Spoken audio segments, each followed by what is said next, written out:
I live in Nashville, Tennessee. Am I on? Go ahead. I've got the school teacher voice. So. You're fine. Thanks. All right. In my day job, I'm an English teacher, English professor, and I do that to support my bluegrass habit. I'm real involved with the IBMA, and we always like to say we want to put that I in IBMA. The international aspect, I think, is really important. But I'm a member of the songwriting committee, and I've been involved with an ongoing series we call The Songwriter's Story, where I interview different songwriters. So I always love to hear somebody else's stories. I like to be the one asking the questions. He did want to remind us, Duffy's Bookstore does have copies of Kristina's books, and they said not only will those be 10% off if you tell them you were here, but they said if you go into anything that they have, you get 10% off everything if you buy it, if you tell them you're here at this festival in this session. So that's a good deal to keep in mind.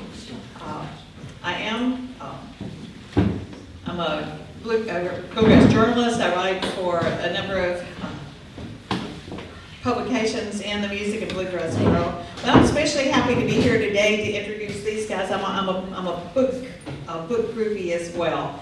So I'm going to let them each we'll kind of go alphabetically and let them introduce themselves and tell them basically an elevator pitch for your book. So who you are in the real world as we know it, and then tell a little bit about your book, and then we'll dive a little deeper. All right, my name is Bidgood, and I came here from Tennessee in Johnson City, which is where I live, and I work at East Tennessee State University, where we have a program in bluegrass, old time, and roots music. So vernacular string band music is how I kind of loop it all together.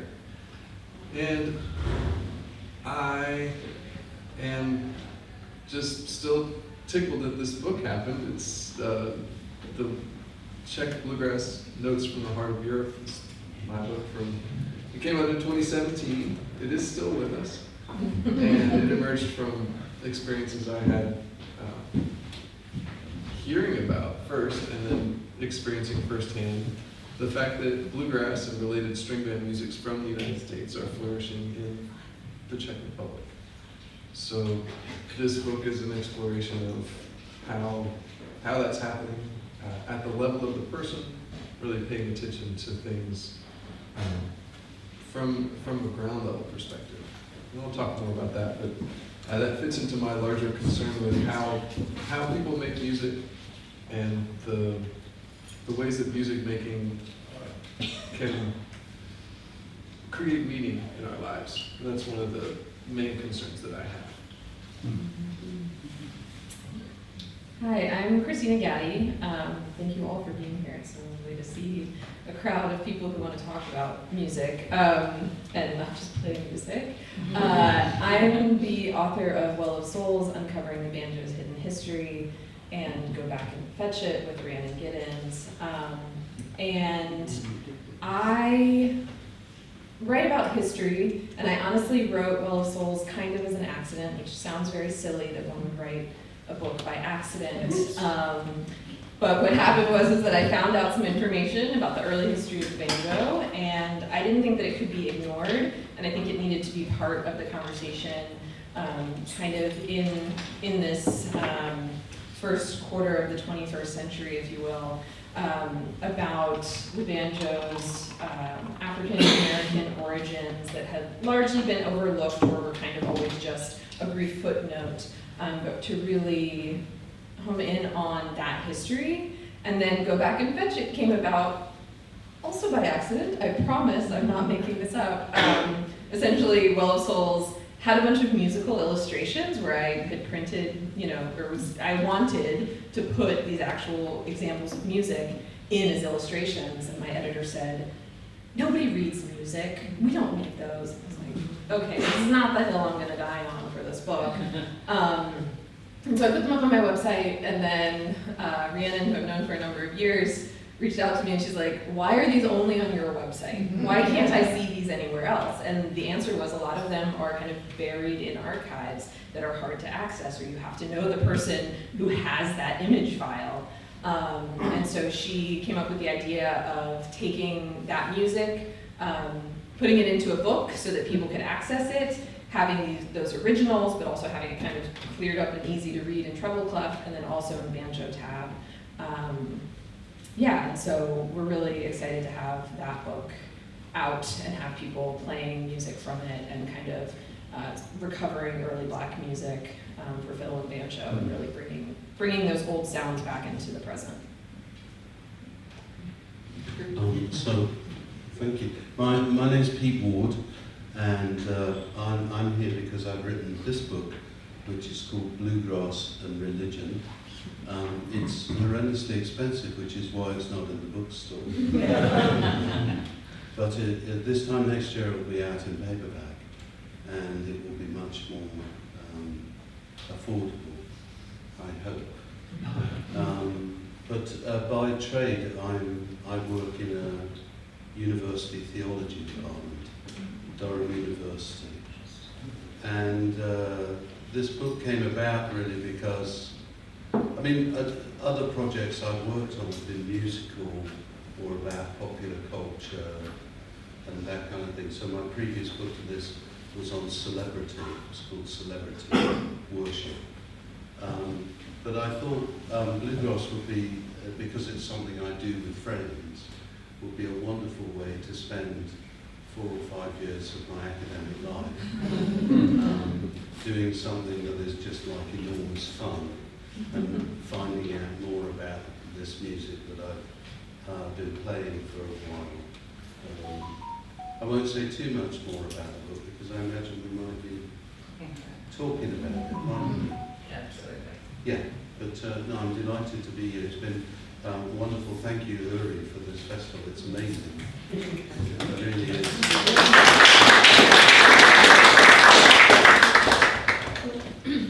Somebody who heard I was doing this session said, "Have you read the books?" No, that would be really dumb. But it happens. And I don't know, if I were on a talk show, I probably wouldn't have it. But as I read, there were some overarching questions that we won't ask directly, but I hope maybe answered. One is just, why does bluegrass matter? And how communities create meaning through music. And in this case, a lot of what we're looking at, and there'll be a session tomorrow as well, can sacred messages also have a secular application?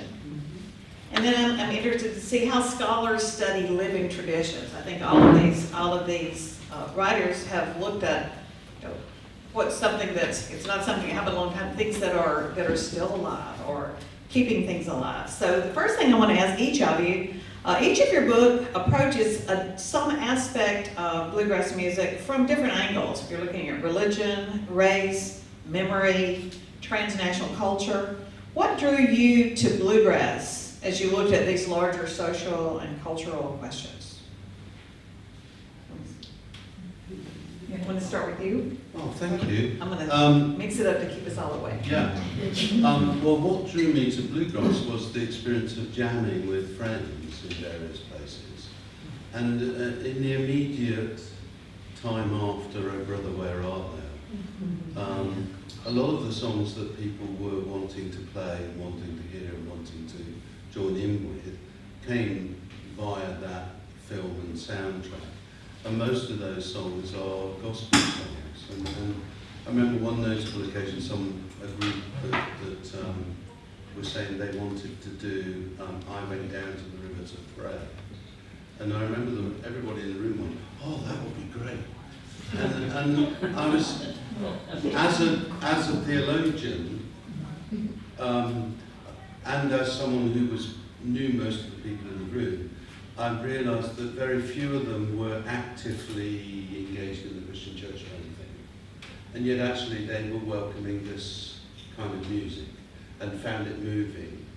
And this book originates from me seeing that in my friends as we jam and thinking, well, I wonder what this music means to people. That was my first question. What does this music mean, particularly to people who wouldn't regard themselves as being formally religious in any way? And then the other question that drove the book was, well, why on earth does bluegrass have this, wedge of religious music that still is so much part of it. Why is it there? What function does it have in the music and in the communities? And it were those two questions that pushed me forward in the research that I did. I'm thinking about that instead of thinking about my answer. And I would be remiss to say that Pete and Lee are going to be talking tomorrow morning at 10 a.m. right here, more on the subject of music and religion, and I'm looking forward to that. I grew up playing classical music and then ventured into traditional music through my mom, who's from Sweden, playing Swedish traditional music.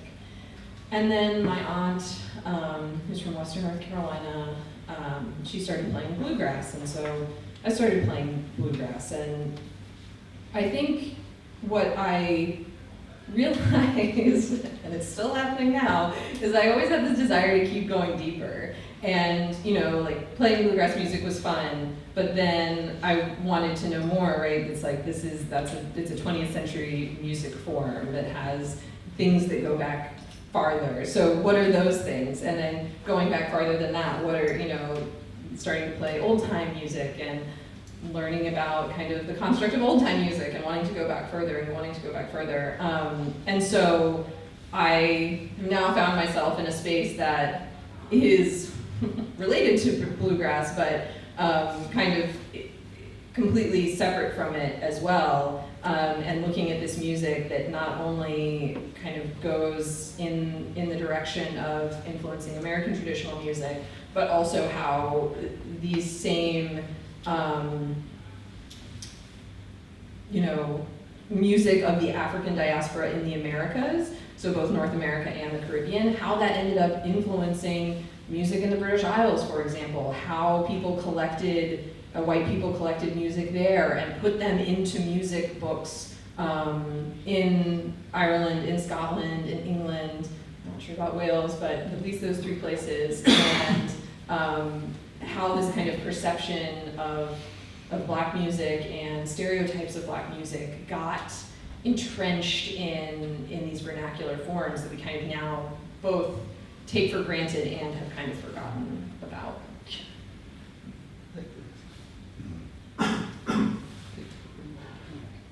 Well, I think my answer to this question, I was thinking about it, involves me being around 20 years old and finding my place in the world.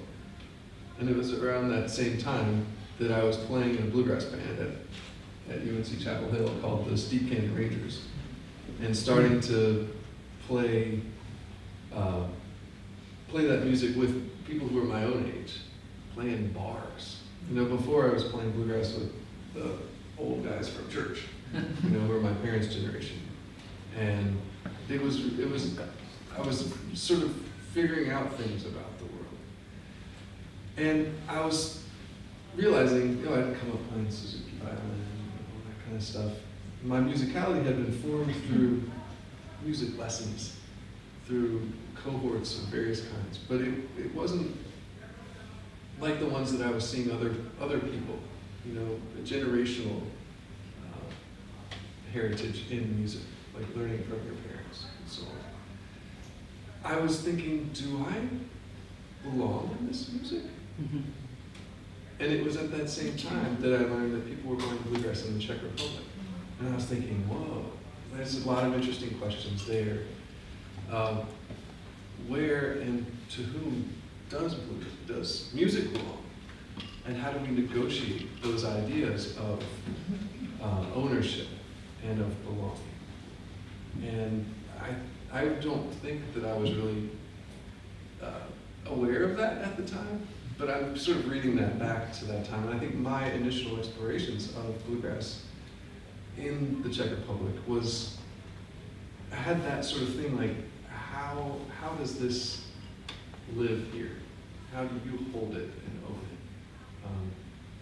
Here in Central Europe, something that comes from the place where I was from. And it was really funny because in that period of time, I would meet a lot of people and talk to them, and I detected their sense that this music belonged to me. But I was in a place where I was thinking that I was sort of realizing it didn't in a way. Not in the way that they thought it belonged to me. They said, you're from North Carolina, you were born just, a couple hours drive from where Earl Scruggs is from. That homology of place and ownership didn't work in my case. So I think my initial exposure to the music and the questions I was asking and the continuing engagement that I have with folks there deals with those questions of location, of belonging, of boundaries, of policing, of who is in and who is out. And so that's been something I've been exploring over the last quarter century with this project. And it continues to, intersecting with, the work that these folks are doing informs the ongoing, continually emergent work that I'm doing, both in research and in teaching, to think about those questions, because I think they're central. Definitely not in a way that I was thinking of it back then, but I think this project has, combining with these other concerns that y'all both have, are really important to be thinking about. One thing I find, people who are not involved in the bluegrass world at all are always a little surprised to find out it's not just in Kentucky or, when they found out I'm going to Ireland, bluegrass in Ireland. And one of the questions I want to ask you, from your perspective, how would you define the bluegrass community and how did that definition evolve during your research? It's not just old black guys in Kentucky and Western North Carolina. Right, and so for me it was a methodological thing, right? So I was figuring out what it takes to be a scholar at the same time that I was thinking, what does it take to be someone who plays bluegrass and owns it? And so I set off with a Fulbright grant in 2002, and I was like, I'm going to do something, I don't know what it's going to be. And so I had to think, where am I aiming, right? And I was thinking, the ethnomusicological stuff that I was reading, if you're going out and doing field work, you go and find the guru, right? And you apprentice to them, and you learn this musical tradition. Or you go to Indonesia and you study with the gamelan group, and you learn this thing. You develop the second musicality language, all this stuff. But it was weird, like I was saying, these people thought that I was the source, and they were the imitation. So it's weird for me to go there. It was all twisted in a way. So one of the things that meant is I didn't feel like I was going to go there and learn a second musicality. And I just didn't figure to go to the top, right? To find the people who are the best players. And I've gotten to know a lot of the excellent players in the Czech scene, many of whom come here and play in Westport. I don't know if there's any Czech musicians on the bill this year, but in all the other past years I've been here, there have been excellent Czech players who've been here. But my main research, I think, eventually filtered to focus on jam sessions. And I found in them just the most unusual thing about the Czech scene, which was that this music exists not just in a few very motivated people. There's bluegrass everywhere, right? There's bluegrass all over the world. There's crazy people who are going to play bluegrass, right? But what is unusual in the Czech Republic is there is a grassroots living practice of bluegrass-related string band music that goes on all over the country, in little pubs all over.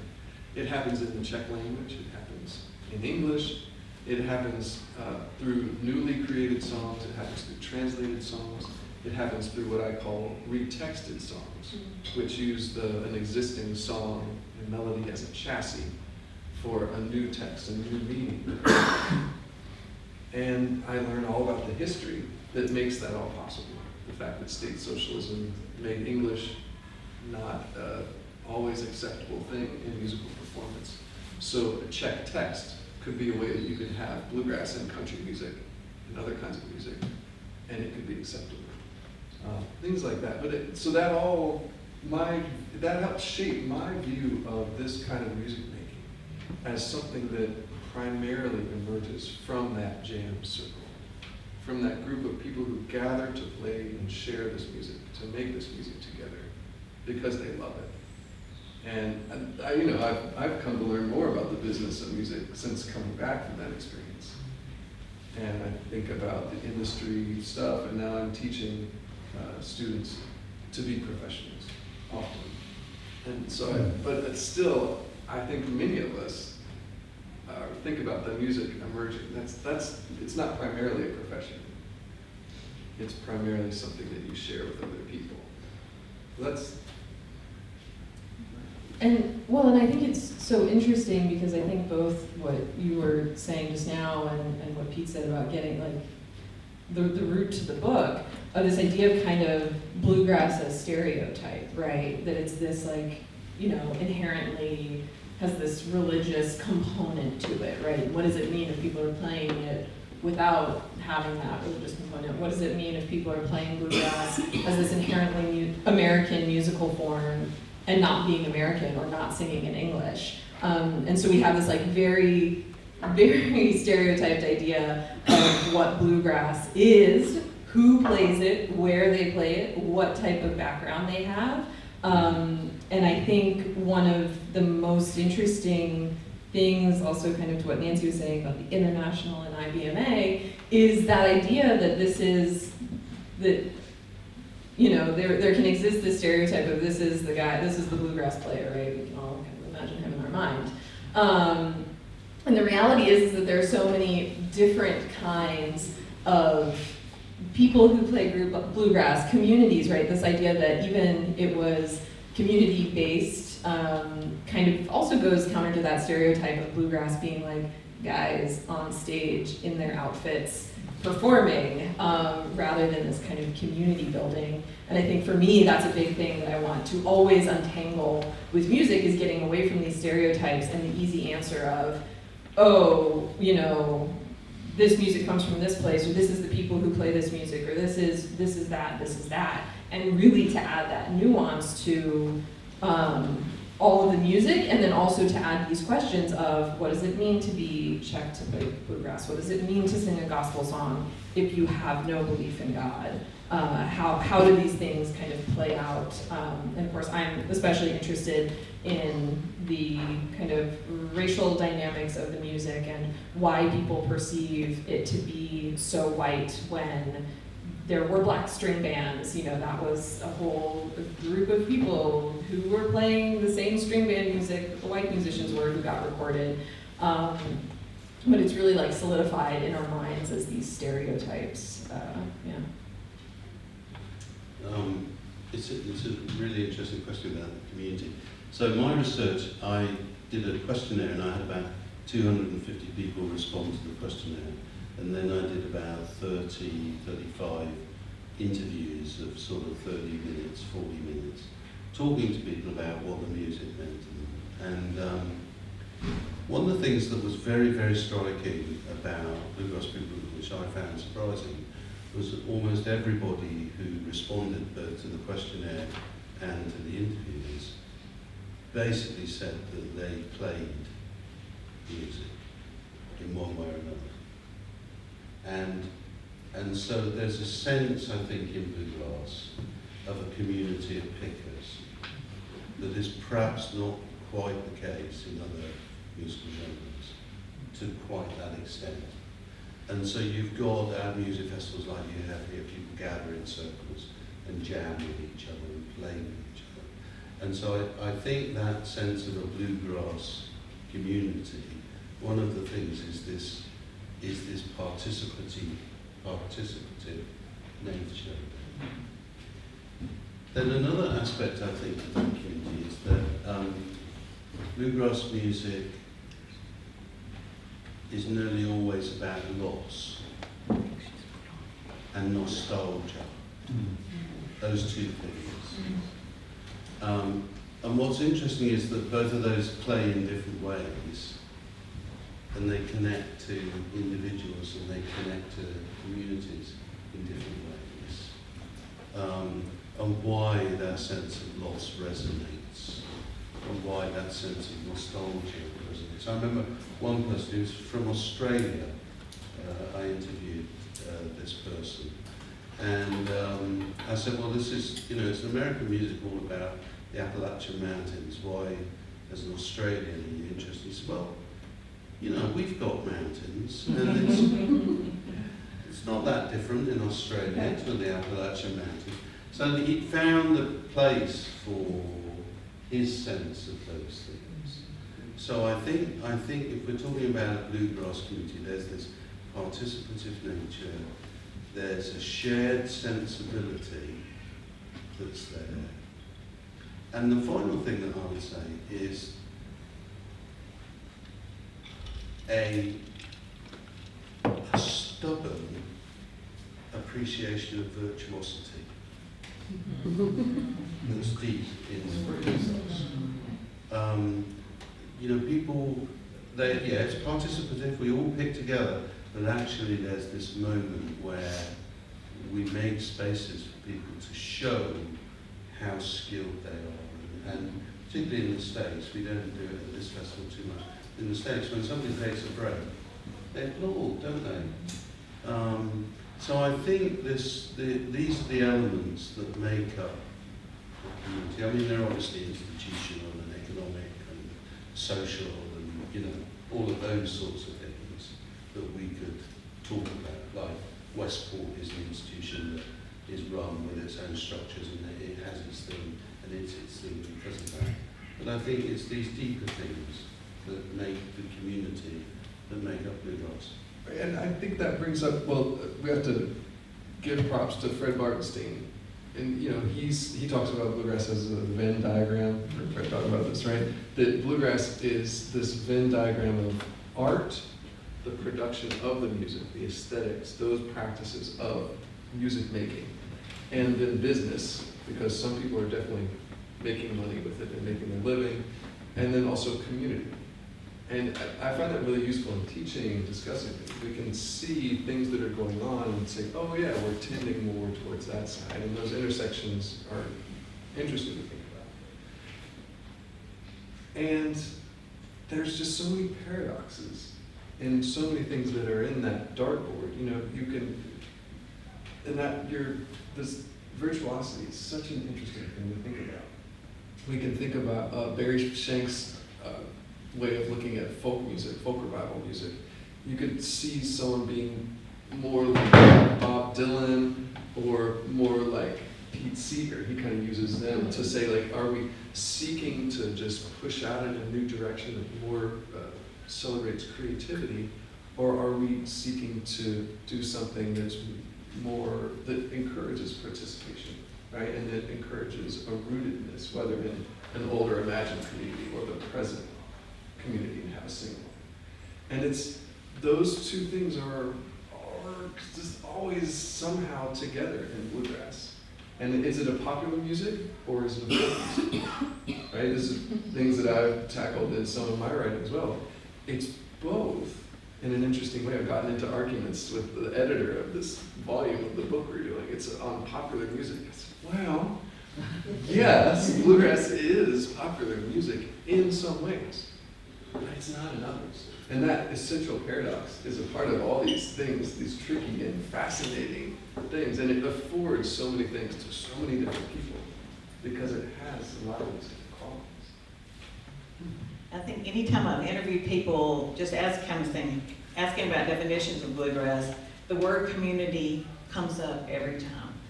And I found you go to performances or festivals or and there was a big weekend in Owensboro when they opened up the Jerry Garcia exhibit, and you got the biggest names in the jam bands and bluegrass bands.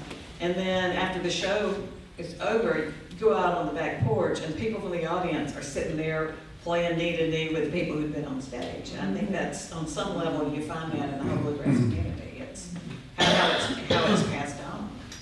One of the ladies in the bar earlier listening to music was from here, and she said, when you look, She said, look, everybody here is old like us.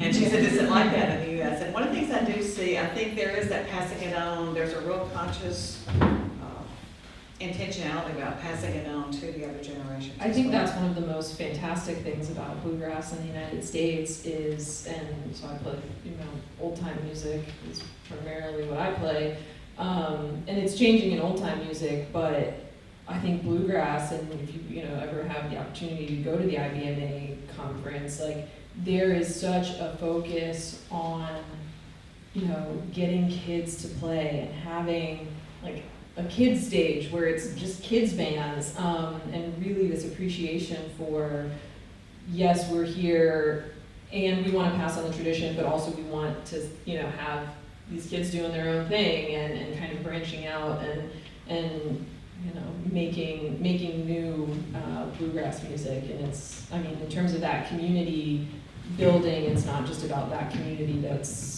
happening right now, but, thinking about the future generations of that community.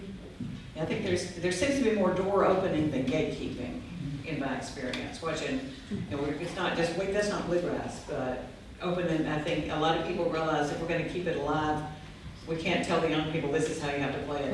Hopefully. Yeah. One thing. That's another panel altogether. In the bar. That's right. Each of your books in some way focuses on religion. Of course, Pete, that's the title of yours is Bluegrass and Religion. And Lee, in your book, you've got one chapter that deals with bluegrass gospel. But I think Kristina also reminds us that the African slaves arrived with their spiritual beliefs and practices. And they came from a lot of different places and a lot of different practices. And it's just like, I'll meet somebody from Canada and say, oh, I've got a friend from Canada, you know her? And we realized the slaves did not all come from one place. And so there was this blending of religion. And I think we have to consider perceptions and then misperceptions of outsiders who observe the music. And I think that's one of the things you talk about a lot, that especially with the slaves and with the music and dance that was so tied to it, that outsiders were a little fearful of it. Yeah, there's so much there, and the Well of Souls, the idea that the banjo really was a spiritual instrument is central to the book, and it's interesting because if you know anything about even kind of contemporary African music making, there's like music and dance are sacred. Instruments are therefore also sacred. And while new religions, new languages, new dances, new instruments formed in the Americas, that was still there. And I had a really profound experience just the other week. I now live in Nottingham, England, and Nottingham Castle has a number of African instruments that ended up there. It's a whole different story, but the professor that I'm working with at University of Nottingham invited a group of folks they're called the legacy makers. They're all of African descent. Some are from like the Windrush generation who came to England in the 50s and 60s. Some are more recent. Some have families that have lived in England for a long time. Some are African immigrants. So diverse backgrounds, but they were looking at these instruments, and kind of the first thing that they basically said about all of them were, like, this is a sacred object. This would have been a special object. And so for them to see that, so immediately and voice that so immediately, to me is like, yeah, well, the early banjo was, similar to these instruments and played that similar role. But that religion also was about community building. You get these examples of newly arrived enslaved people coming to a plantation, and there then being a kind of day off of work to have a dance or music making with the white enslavers, understanding that music builds community, and the very tragic reality that those people are labor, they are there to work, and when people are in community with each other, they work better together. And so there was this very utilitarian mindset of, if we allow them to make music, they will remain a community, they will therefore continue working for us and creating profit that we can keep. And so that's the reality, but that also meant that these new types of music were being created, and this really beautiful, lasting legacy has been created in the Americas, the United States, and the Caribbean that lead us to old-time bluegrass, calypso, reggae, all of the things. Yeah. Sorry, we're gonna pause there for a second. Each of you touches on, some of the aspects of religious things. You mentioned, Pete, for instance, that it's almost all about loss. Ritual, memory, belonging. How are these similar things found in the music that you studied, and to what extent do they come from Christianity? And how much of it comes from just the broader human experience? Should I go? Yeah. I mean, I can't count the number of times that somebody has said something like, "I'm not religious, but," and then they go on to describe what, from somebody who studies religion, what they describe are fundamentally deep religious-like feelings about the music and their experience of music making in the communities around it. And so part of that is distinguishing between, Christianity as an institution or as a belief structure, and then a more amorphous religious world that's facilitated, actually, I think. One of the ways I think about songs, the gospel songs in bluegrass, is they're kind of capsules that allow a sense of feeling to be transmitted across time and across contexts and across communities. So they're held in the thing, and as they're performed, that sensibility, that feeling continues to resonate from the songs and from the harmonies and from the rhythms and the texture of the sound as it's made. And so I think that, now what's interesting is about that resonance is that its origins lie in Christian experience of God and church and Christian communities. And yet actually what happens is that the song enables that experience to become dislocated in a way. It's mediated from one place to another place and disconnected from that, from a necessary relationship with a religious community.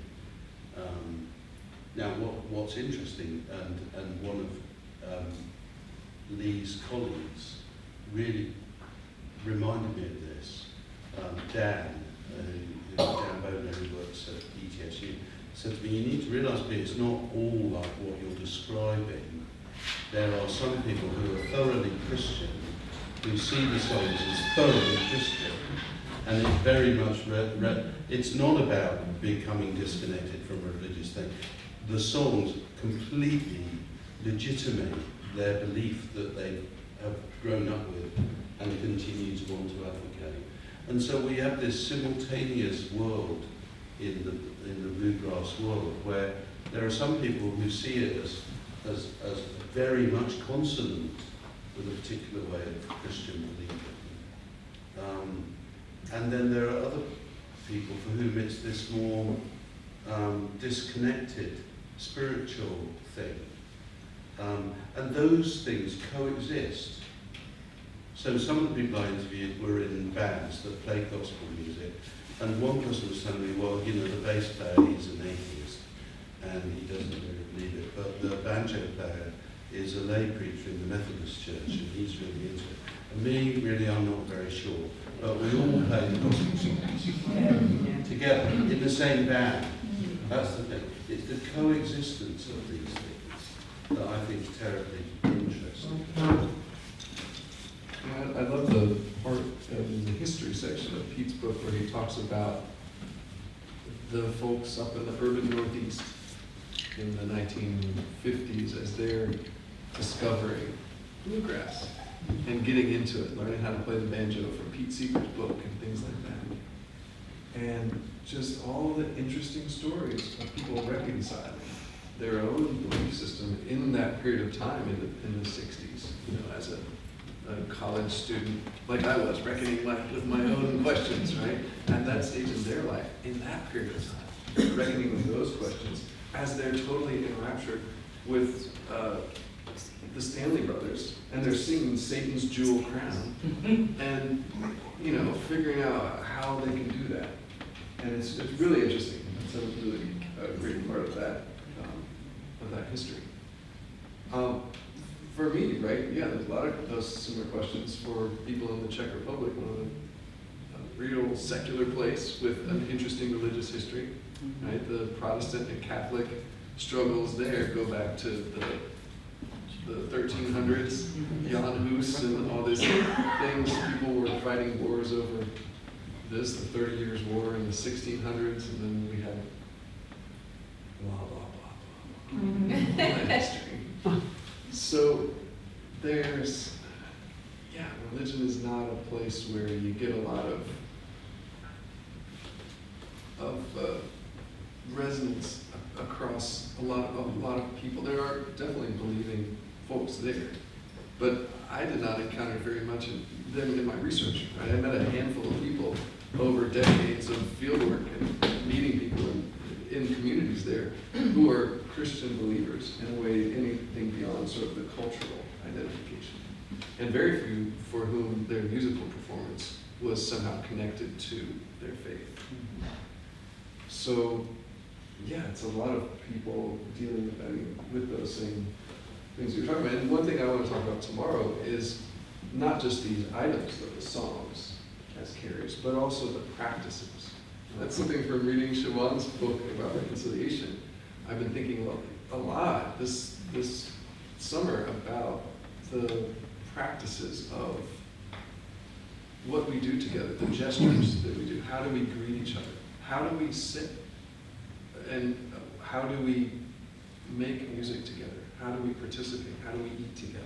And all the parts of the liturgy. How are we sent out into the world afterwards? All these things that happen in the church service, they also happen in the bluegrass jam. And all the ways that people are doing these things, it's not just about resonance with, you know, someone's religious upbringing, as I think someone was saying earlier when we were talking. They were thinking, I think you were saying, it is religious. But they were thinking connected to something about Catholicism or something. But I'm taking from what Pete has given us, that these things are religious in a deeper way. They're about people gathering together, people having a shared intent, enacting something together, and then going away changed. And to have that be a part of your life. And so my work studying, observing and documenting bluegrass jams in the Czech Republic has been so fascinating because people they're so devoted to them. You know, they put so many resources into that. I'm sure, raise your hand in here if you play music on some regular way. All right? So y'all know what we're talking about, right? Like last night we went down to the Ranguela in Newport and gathered with folks there and shared music together. And you know, it was fascinating to see how folks in the Czech Republic equip themselves to achieve what they want to in the jam every week. A lot of people have notebooks with words and other aids that facilitate the experience that they're seeking. All these sorts of different ways that people have. Sometimes they'll have a shared songbook. Like, let's go to page 72 and do that one. It was totally like in a handbook or something, right? So I'm continually fascinated by all of these ways that we gather to share these very meaningful musical experiences together. And for me, it's neat, nerdy, interesting to see the technologies, the practices that we use to do that. Now people have iPads, right? Instead of the papers in page protectors in a binder, which was spoken with 20 years ago. But still, it's all really rich. I got to see a few years ago, some folks who 20 years ago I met in a bluegrass jam in a Western pub, a Western saloon called Usupa, southwest center of Prague, out kind of this gritty suburb kind of place, near the Villa Bertramka, which is where Mozart stayed when he was in. It's a really interesting contrast of this like pea-smelling, crunchy with broken glass kind of street up in a working class kind of neighborhood, and this saloon that had like wagon wheel chandeliers, ceiling, and all this Western-ish paraphernalia on the walls. A lot of traces of the Czech tramping movement, which is sort of like an alternative to scouting. Really essential part. You can read about it in the book if you want to know more about it. A lot of that was there, and these guys were there, and they were awesome. Zdeněk was played guitar and sang. He was a tram driver, so he was great because he knew exactly when we all had to leave the pub to get down that street and get to the tram. Like when was the last possible tram that we could all take so we could get back on the metro and all get home. He was awesome for that. And I got to see them, 20 years later at another pub, still doing it in a different part of the city, still burning the flame. Was really precious to see them again and see it's really powerful. I wanted to come back to what you were saying about this idea of, going together somewhere to do a thing together, leaving changed, which is, what a jam might do, but also what a religious service might do. And I think that's also why traditional, vernacular, whatever you want to call it, music has always been so threatening to Christianity, because it offers another option besides church where you can have this communal experience and kind of come together. And so you see over and over again with musicians who played in their youth, but then found God and they don't play their instrument anymore, right? Or enslaved people who took up Christianity and then destroyed their instruments because their instruments were not compatible with the Christianity that they were expected, to play or wanted to play, right?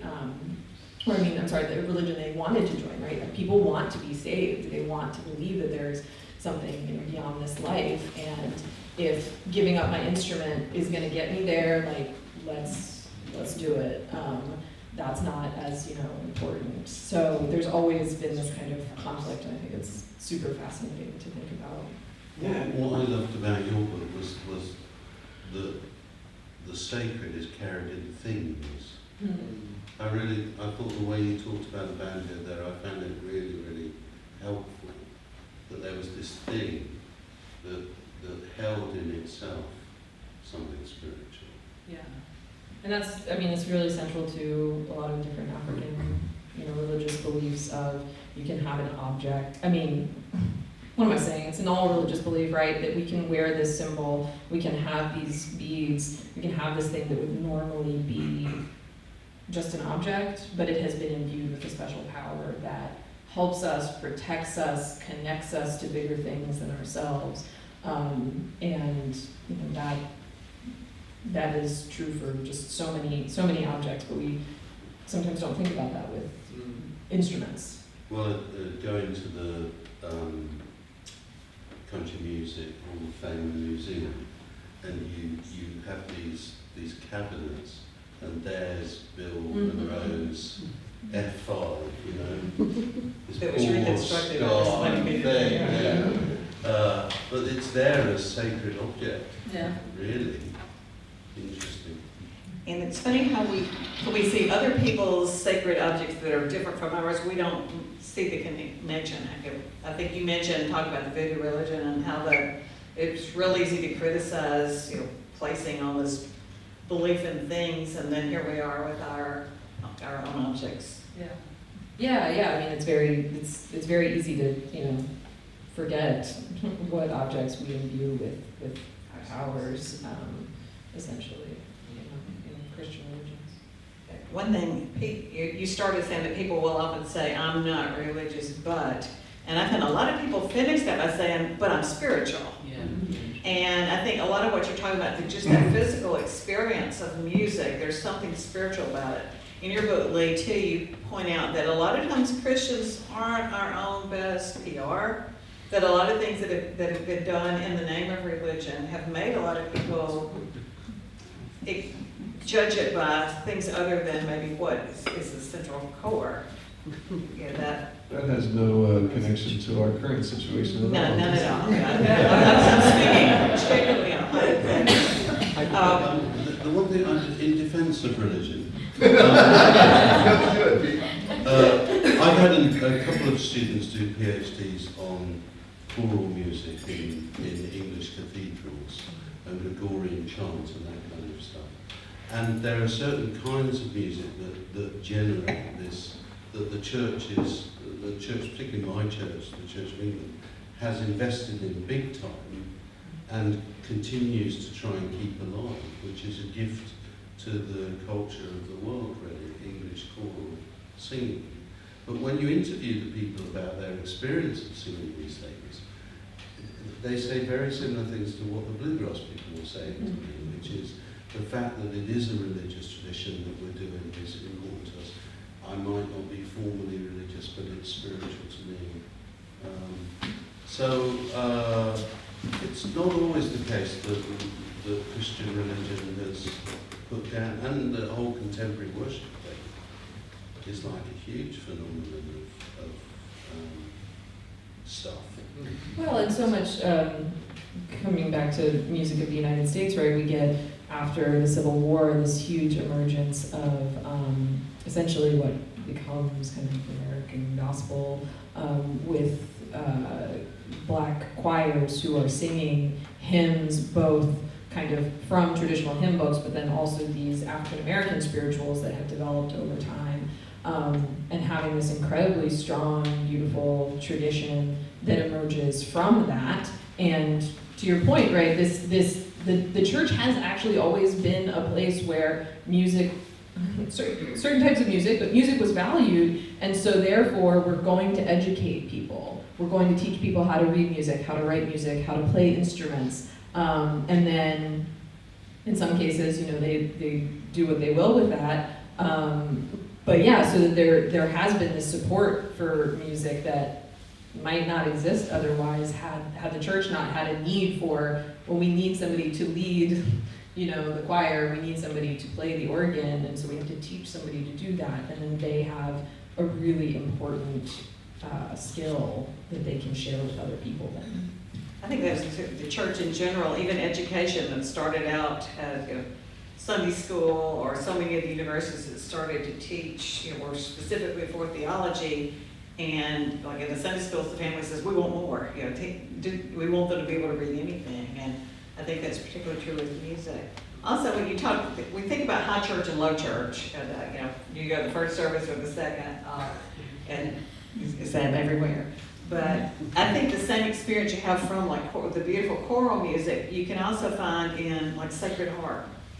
Sitting in the same fa sol la together. You mentioned Peter Rowan talking about that, something like the buzz you feel. There's something about singing, even a cappella singing together, or in harmony, that it's a very spiritual. There's also like science that you have your brain when you sing or play music together in a group, your heartbeats start aligning, your brain waves start aligning. You actually have this kind of communal physical experience that leads itself to feeling more connected to other people and to a spiritual higher power. And scientists have done like studies on this, so I love that. One of the things too, and I think was discussed in some of the books, is they're different. You talked about it, maybe I'll Fly Away. There are a lot of songs that we think of as being spiritual songs that weren't written for church worship, although a lot of times they're in the second service. But there are a lot of songs that have some that are Christian or spiritual in nature that were really intended, or at least composed more for performance than for a worship situation. Do you think there's a distinction in the bluegrass circles? when people go, I think somebody, was it, might have been your book, might have been yours, where somebody said, I don't mind, I'm not religious or I'm not a Christian, but I don't mind singing Bible if it's about a story, you know, rather than something that's trying to get people to the mourner's bench. Is there a distinction between the songs we think of as being spiritual or religious in nature? As a theologian, coming to the songs that people talk of as gospel songs, most of the elements of an evangelical Protestant understanding of the gospel, or even a Roman Catholic understanding of how salvation takes place, are largely absent from those songs. In fact, very few of them talk about Jesus, or the cross, or Mass, or confession, or repentance, or sin. But these things are hinted at, particularly sin, by the notion of loss and so on. But nevertheless, they're theologically ambiguous songs very often, which I think is one of the reasons why people can continue to sing them. They're not like the songs that you see in churches that position you in a very particular way. You know, I'm falling on my knees because of my love for you, Jesus, or whatever. Or I've given myself to you and I'm washed in the blood. None of them say anything about personal commitment in quite that way. So they leave a space for, and something like I'll Fly Away. I mean, that kind of folk belief that when we die we might end up somewhere and we might be with the people that we love. It's so common in our culture. You don't have to be a Christian to think that kind of thing. In fact, most Christians might well be thinking something different as a result of their theological education and so on. So I think one of the interesting things about what we call gospel songs is they're not terribly much about the Christian gospel as it would be preached in a church or understood. Which is one of the reasons why the songs are, they weren't written originally for worship. But the difference is that people bring a kind of cultural capital to it. So the people that do have that Christian theology, Christian background, they read it into Will the Circle Be Unbroken. Because it's a space there where they can invest in with that. But if you haven't got that, you can sing it and think something else, you know. And yeah, so yeah, that would be what I would think about it. And one thing, Kristina, you talked a lot about the music that people, the slaves brought with them, but I think there's a lot of evidence too that some of the songs that were the Christian songs about heaven and the promised land, were also code songs. Oh yeah, definitely. The longing for home doesn't always mean heaven. The I'll Fly Away reminds me of there's a calypso song that's about, you know, flying away, and so it's just like you said, it's this theme that, or you have these songs that have these themes that are kind of more universal, and if you have a Christian belief, you could really read that into it, but if you have a different belief, you might read that into it. And yeah, so you have this ability to kind of create meaning from songs when you hear them. I'd like you to tell us just a little bit about your research process. Each of you went a different direction in coming, you know, in writing these books, whether by accident or intentionally. But tell us just a little bit about how you went about your research. Well, you know, I think as researchers, we all are like all the people you talk to. We all play the music, which is a commonality. And so I think we have, to different degrees or different formalities, a participant-observer kind of dynamic. That was definitely a big part of my grounding in ethnomusicology. I was reading all this stuff about how do you do all that kind of stuff. And so that was a part of just going out and meeting people, going to jams, learning the language by sitting in jams with people and having a really helpful bunch of people who could correct my thing or answer questions I had. I remember going back to my Czech language class in 2003 and using some things that I had heard from just talking to people. And someone, the student, this Austrian student, she's hilarious. She's like, "Oh, you do not say that. What are you saying? That is not how you say that." It's like, well, that's what people say. And then the teacher said, yes, they do actually say that. That's more of a spoken thing than a textbook way to speak Czech. So my Czech really was shaped much more by hanging out at bluegrass jams. And that was a big part of the methodology of my work, is to meet people and to be immersed in how this music plays out in those weekly gatherings.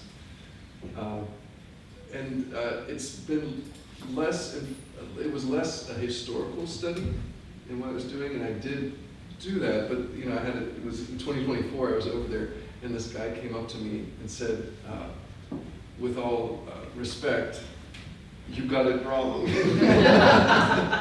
And so it's been exciting to move from my research, which was really sort of a self-absorbed reflection on what's going on there. And my current work in the Czech Republic is much more community engaged. And because people, in some ways, you don't look to my book for a history of all of Czech bluegrass, right? It is a partial account of what's going on there. Partial both that it doesn't tell the whole story, and also that it reflects my experiences in there, the reflexive kind of deal. But right now, I'm really working towards getting a more community directed, but also community-led effort to document the history of tradition bearers and oral histories of all these amazing things, how people figured out how a pedal steel worked at 3,000 miles distant, right? All these amazing stories of people making stuff happen back in the 60s and 70s and then after that. So that's methodologically, I've shifted more from that sort of reflection on how this scene is interesting to doing something that more involves and emerges from that community, not from me. I'm pretty different than I think both of you, and not really being an ethnomusicologist at all. So I don't go and I mean, I have, if you've read Well of Souls, you know at the very end I interview black banjo players. Luckily, they're all my friends, so I didn't have to, I don't know. It just makes it much easier to have a conversation with people that you know, rather than kind of show up at a jam and see if people want to talk to you. So a lot of the research that I do is very historical based. Going to archives, I was just in York and Leeds over in England, looking through papers there. And one of the things about historical research with music is you have to look through a bunch of records that are not necessarily music records to find people talking about music, which is a very wild thing to think about. But for example, I know a guy who looked through all of the New Orleans police records from 1803 to 1853 to look for when musicians got arrested and why they were arrested and what instruments they were playing. And so, sometimes it's legal records, sometimes it's newspapers, sometimes it's just letters and diaries and journals, and you're just looking for that little kernel of something that will help you tell the story that you're hoping to tell. You also looked at art. Yeah, I find visual art, I think it's another source, but it's always, it's that person. I guess it's that way with textual records too, that it's that person's perspective on it.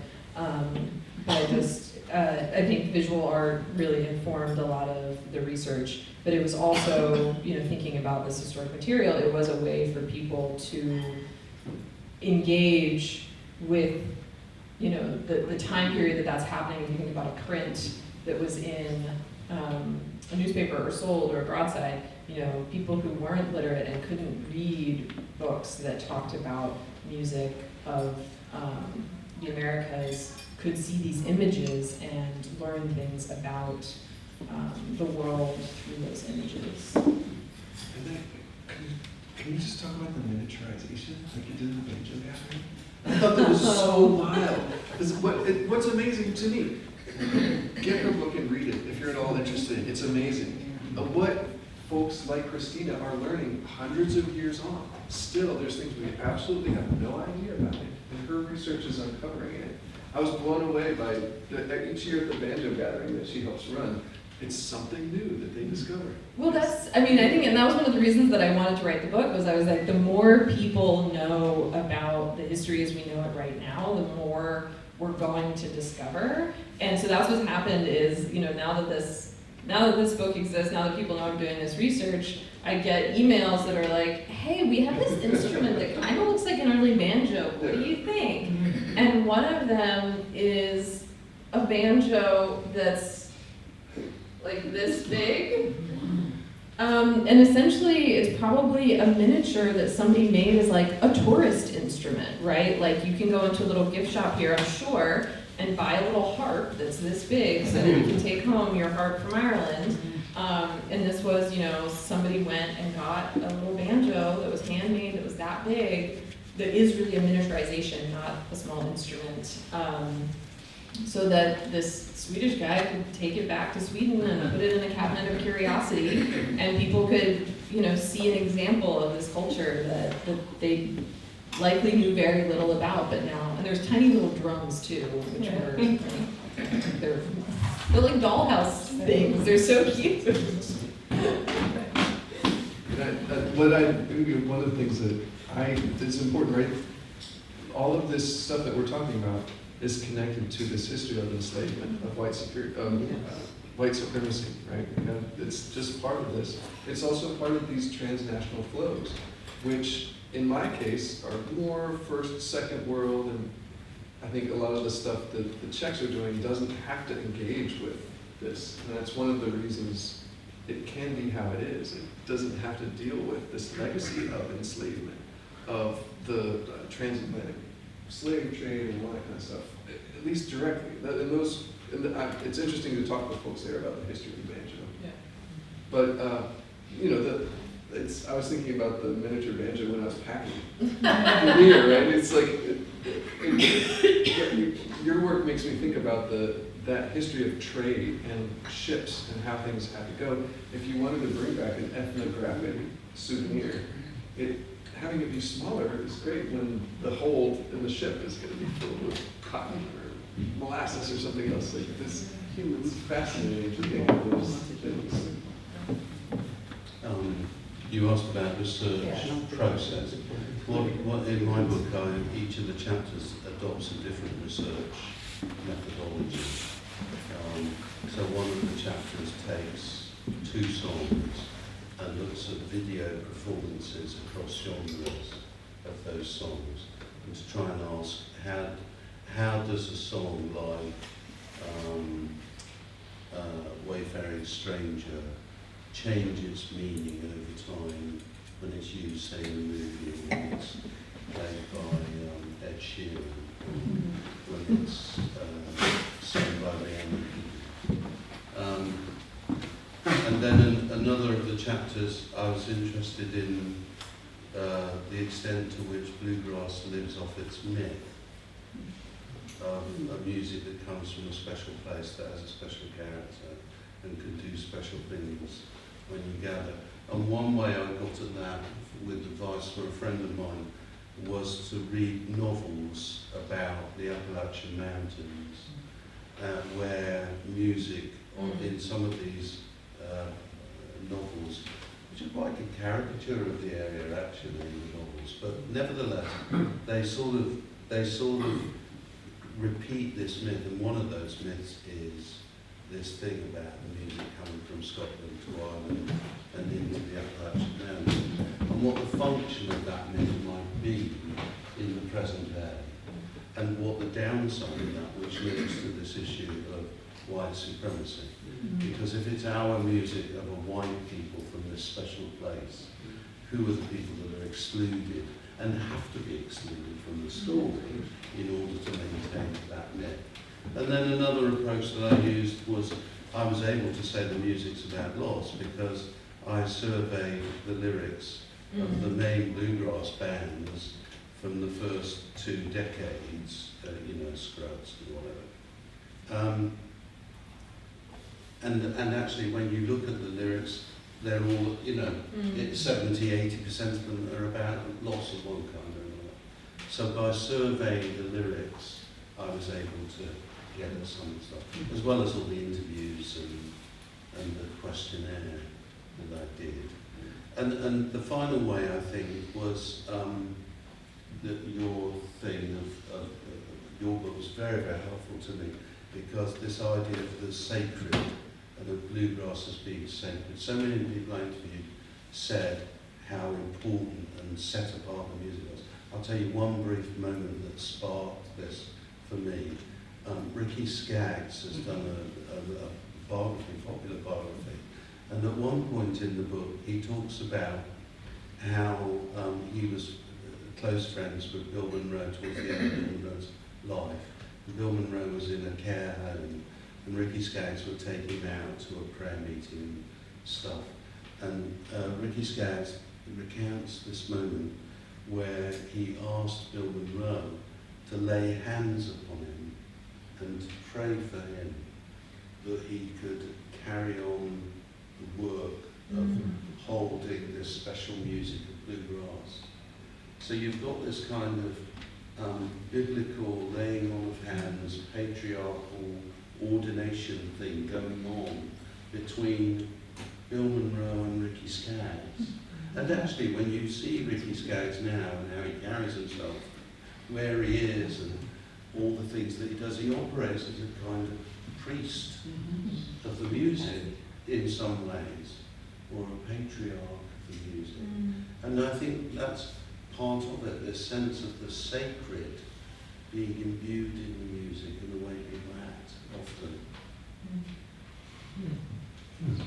Something I keep coming back to, and you've all at least suggested a little bit, when we think about what is authenticity and who controls the narrative, how much weight is there in each story, just as you had somebody telling you got it wrong. I think one thing that you all kind of remind us is, number one, there's no one singular slave narrative.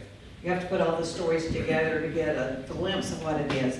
But also, there's not one bluegrass experience, or there's not just one American experience, and there's not even one Appalachian experience. So how important is it to tell all the stories, or to bring in all the voices in this music that we love?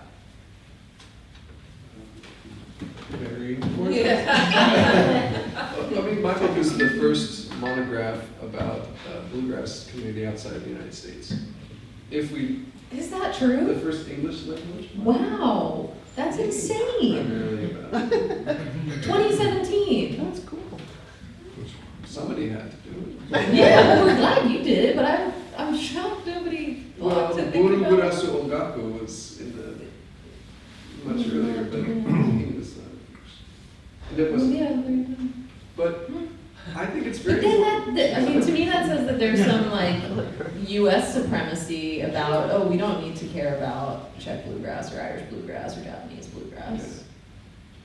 I don't know. University of Illinois Press is really amazing, and their support in making this book that I did was really great. And Lori, who's the editor there, and her predecessor were really instrumental in encouraging authors to write books. I imagine they played a huge role in Bluegrass Breakdown, Bob Cantwell's book in the 80s, and also at that same time, Neil Rosenberg's book, Bluegrass and History. Anyone read Neil Rosenberg? It's amazing, right? It's a huge, epic work. And so they continue to do this. So they have, and there's Mississippi and other presses who are joining, but Illinois has really helped to, to patronize and make possible the scholarship at a really excellent, high scholarly level. And so much support in doing my book. And that's been such a service to this music and to this community and to our knowledge about it. So that process of knowledge production, I really, they've been such a key role for decades. But I think that's the idea, right? The simple answer is it's very important. Yeah. But the secondary answer to that is, like, somebody has to do the work and to bring that knowledge forward and to interview people and to talk about it and to understand what's happening and provide those insights, both from within the community and from outside of the community, to come in and say, this is what's going on here. Here's why it's important to these people. Here's why it's maybe different than bluegrass in the United States, and special. One of the first books I read when I was starting out in my project was a book called Wayfaring Strangers. Mm-hmm. And it's a big illustrated coffee table book.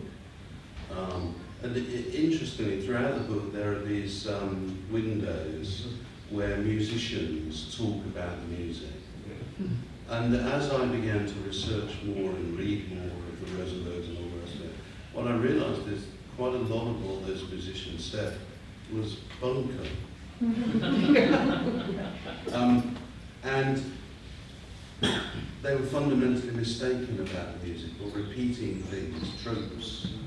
And musicians often talk about music as if they're experts about the music from the stage, and they're often repeating these tropes that don't help in understanding. So I think the scholarship is quite important, because a musician might be the most brilliant guitar player and singer, but it doesn't mean that they really know the history of the music. And they also have such an amazing platform. Mm-hmm. I mean, Rhiannon talks about this all the time, which is, she does amazing work, but when you're talking in between songs, you have a minute, you have a couple sentences that you can speak while you're tuning your guitar at the same time to talk about some interesting thing about the history of that song, or your own personal history, or your connection with music, whatever it is. You have such a limited amount of time to do that, but you as the musician are the one who is talking to hundreds of people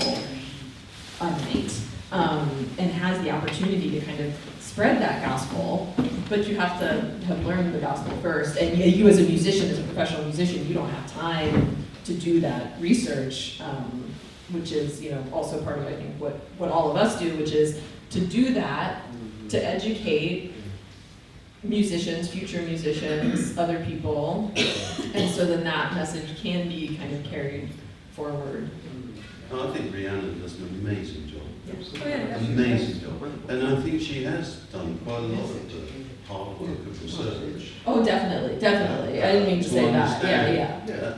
Probably more than an awful lot of people, she's altered the way that people think about music. Definitely. Yeah. But it's her example that needs to be followed by more people. Yes. That's what I love about the Go Back and Fetch It volume. It provides such a useful thing in classrooms in particular. I used it in teaching this past year, and it was just easy. You already did the lesson plans, and and we had the musical material, and it's that kind of work which is so key in making things accessible. Yeah, and that, again, to her credit, that was her idea. We want this to be playable, usable. We want it to be short, not too in depth, very consumable, and then also, to be honest, the price point, that it's something that is not an expensive thing, so people can use it and but also make it their own, make it your own. We'll have about 10 minutes. I want to leave a little time for some questions. But one thing I think that you've all brought up is, while there are a lot of different stories, doing your research, the slice that you chose opened other, people calling you saying, I read your book, now I've got this. And I think it's great that to some extent that the part that you chose to pursue will encourage other people. They'll read it and go, I know another story, or I have something else I want to share. And so I'm hoping we'll find out there'll be some other books coming down the pipe. But in the last few minutes, if anyone has some questions, we'd love to know what's on your mind. Mm-hmm. Yes, sir. One of the things to admire about the Well of Souls, I think, is the organization. that where the banjo appears in the historical record, this is used to reveal and relate to what else is known about the culture of enslaved black people in the Americas. Now, one thing that struck me was that a lot of the instances are located in Suriname. And this is a Dutch colony on the Atlantic coast of South America. And just to step aside from this for a moment, but it is related, I promise.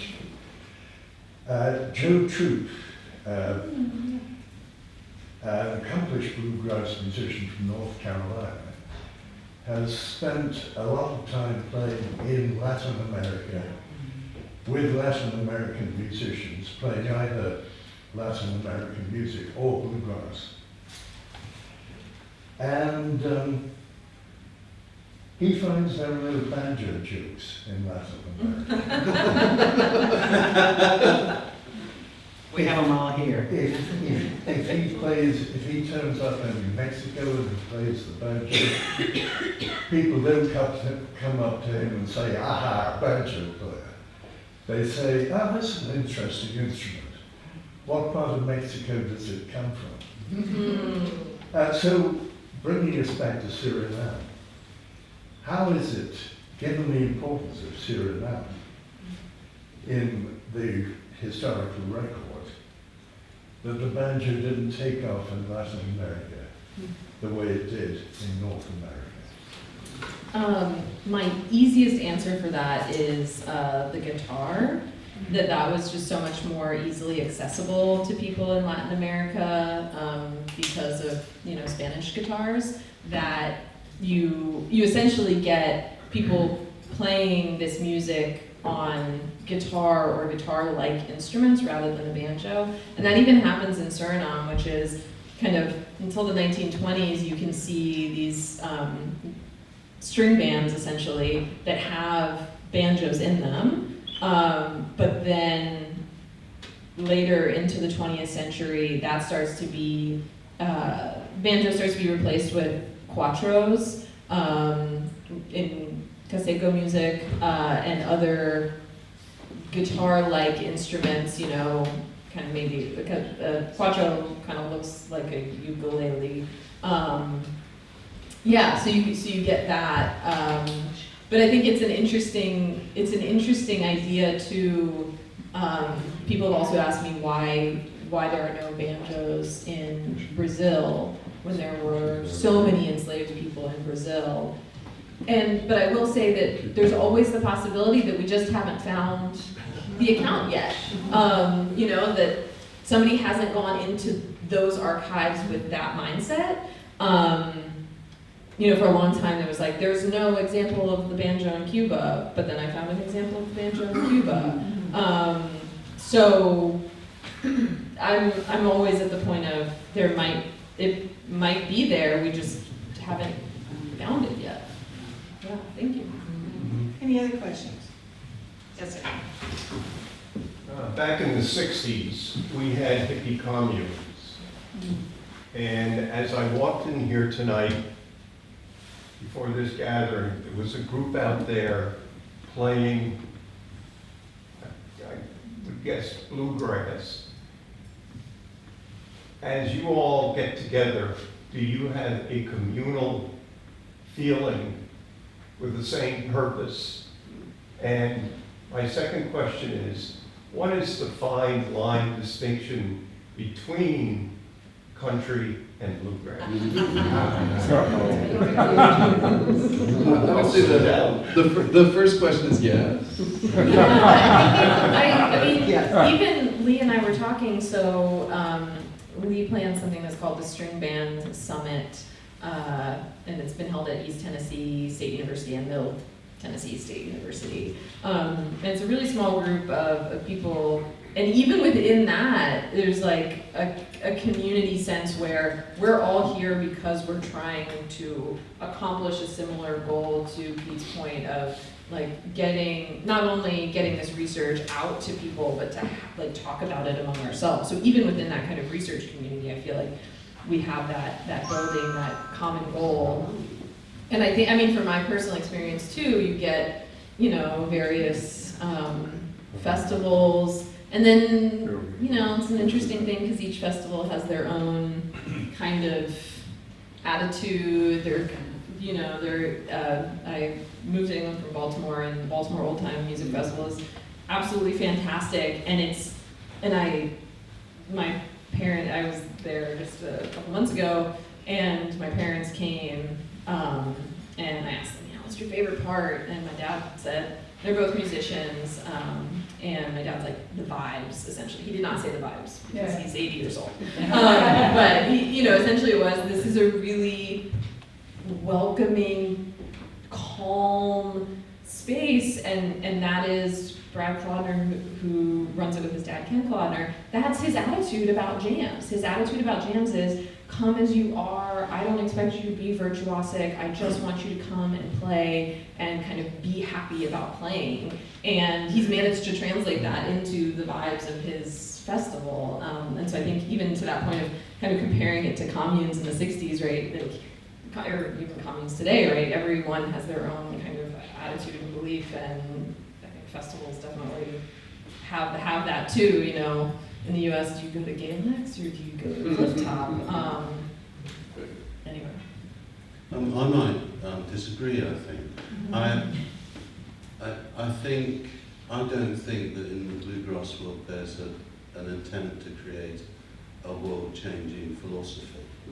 Oh, okay, yeah. I don't think there's a shared kind of we are going to be this alternative society. And in a more churchy environment, there isn't really a congregation with organisations and rules, which would have been the case in some 60s communities. So this is whatever, when we begin to make these parallels with, oh, there's a sense in a festival of something taking place, it's a much looser thing. Oh, that's, yes. I think, than either religion or alternative societies that people have tried to make in communities. So it's important not to overclaim what's going on, I think. That would be my thing. And in terms of what's the difference between country music? Tell us, Pete. No idea. I would have gone with the old cliche, except that you said bluegrass is about loss. So when you play country music backwards, what do you get? Your dog back, your girl back. I think we're closing in on our time. I see you're watching with the clock. We really appreciate you being here. Let's give a big hand.